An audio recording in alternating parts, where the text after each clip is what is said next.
Welcome back to Midnight Radio, a place for stories that will keep you up longer than you should. Tonight's story is called Autopilot. I hope you have your snacks ready because this one is going to be good.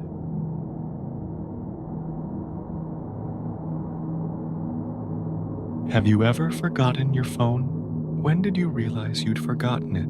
I'm guessing you didn't just smack your forehead and exclaim, "Damn," apropos of nothing. The realization probably didn't dawn on you spontaneously. More likely, you reached for your phone, pawing open your pocket or handbag, and were momentarily confused by it not being there. Then you did a mental restep of the morning's events. Shit. In my case, my phone's alarm woke me up as normal, but I realized the battery was lower than I expected. It was a new phone, and it had this annoying habit of leaving applications running that drain the battery overnight. So, I put it on to charge while I showered instead of into my bag like normal. It was a momentary slip from the routine, but that was all it took. Once in the shower, my brain got back into the routine. It follows every morning, and that was it. Forgotten. This wasn't just me being clumsy. As I later researched, this is a recognized brain function. Your brain doesn't just work on one level, it works on many. Like, when you're walking somewhere, you think about your destination and avoiding hazards, but you don't need to think about keeping your legs moving properly. If you did, the entire world would turn into one massive, hilarious Q-U-Wop cosplay. I wasn't thinking about regulating my breathing. I was thinking whether I should grab a coffee on the drive to work. I did. I wasn't thinking about moving my breakfast through my intestines. I was wondering whether I'd finish on time to pick up my daughter, Emily, from nursery after work, or get stuck with another late fee. This is the thing. There's a level of your brain that just deals with routine, so that the rest of the brain can think about other things. Think about it. Think about your last commute. What do you actually remember? Little, if anything, probably. Most common journeys blur into one, and recalling anyone in particular is scientifically proven to be difficult. Do something often enough, and it becomes routine. Keep doing it, and it stops being processed by the thinking bit of the brain and gets relegated to a part of the brain dedicated to dealing with routine. Your brain keeps doing it without you thinking about it. Soon, you think about your route to work as much as you do keeping your legs moving when you walk. As in, not at all. Most people call it autopilot, but there's danger there. If you have a break in your routine, your ability to remember and account for the break is only as good as your ability to stop your brain going into routine mode.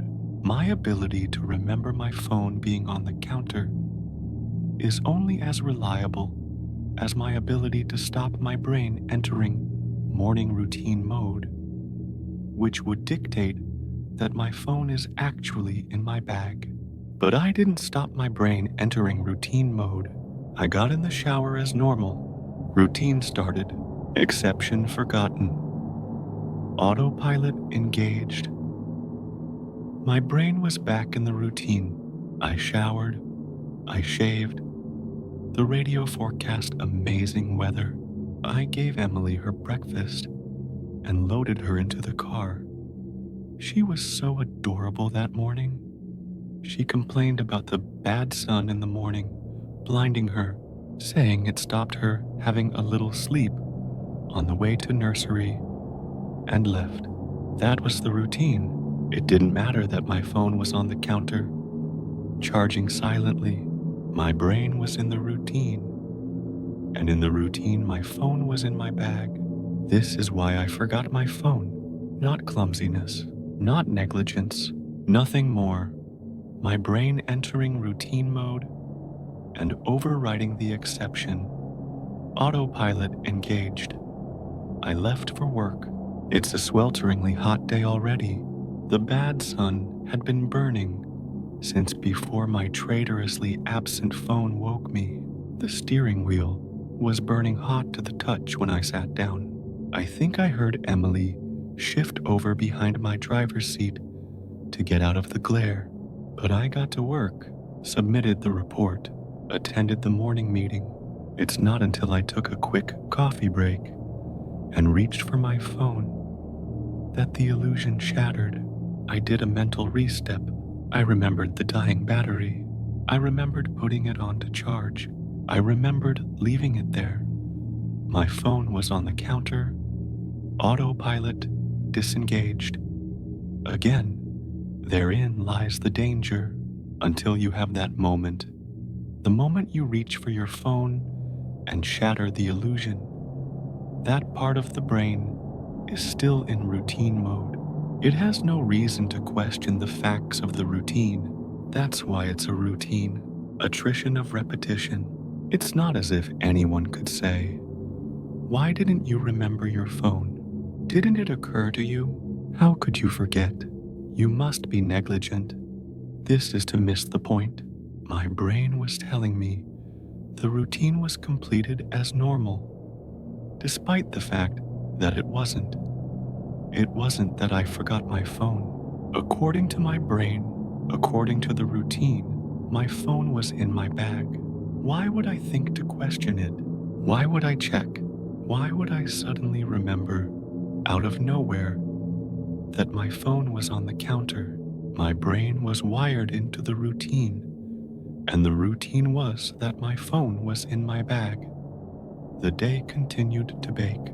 The morning haze gave way to the relentless fever heat of the afternoon. Tarmac bubbled. The direct beams of heat threatened to crack the pavement. People swapped coffees for iced smoothies. Jackets discarded, sleeves rolled up, ties loosened, brows mopped. The parks slowly filled with sunbathers and BBQs. Window frames threatened to warp. The thermometer continued to swell. Thank fuck the offices were air-conditioned. But, as ever, the furnace of the day gave way to a cooler evening. Another day, another dollar. Still cursing myself for forgetting my phone, I drove home. The day's heat had baked the inside of the car, releasing a horrible smell from somewhere. When I arrived on the driveway, the stones crunching comfortingly under my tires, my wife greeted me at the door. "Where's Emily?" Fuck. As if the phone wasn't bad enough. After everything, I'd left Emily at the fucking nursery. After all, I immediately sped back to the nursery. I got to the door and started practicing my excuses, wondering vainly if I could charm my way out of a late fee. I saw a piece of paper stuck to the door. "Due to vandalism overnight, please use side door. Today only. Overnight? What? The door was fine this morning." I froze. My knees shook. Vandals. A change in the routine. My phone was on the counter. I hadn't been here this morning. My phone was on the counter. I'd driven past because I was drinking my coffee. I'd not dropped off Emily. My phone was on the counter. She'd moved her seat. I hadn't seen her in the mirror. My phone was on the counter. She'd fallen asleep, out of the bad sun. She didn't speak when I drove past her nursery. My phone was on the counter. She'd changed the routine. My phone was on the counter. She'd changed the routine.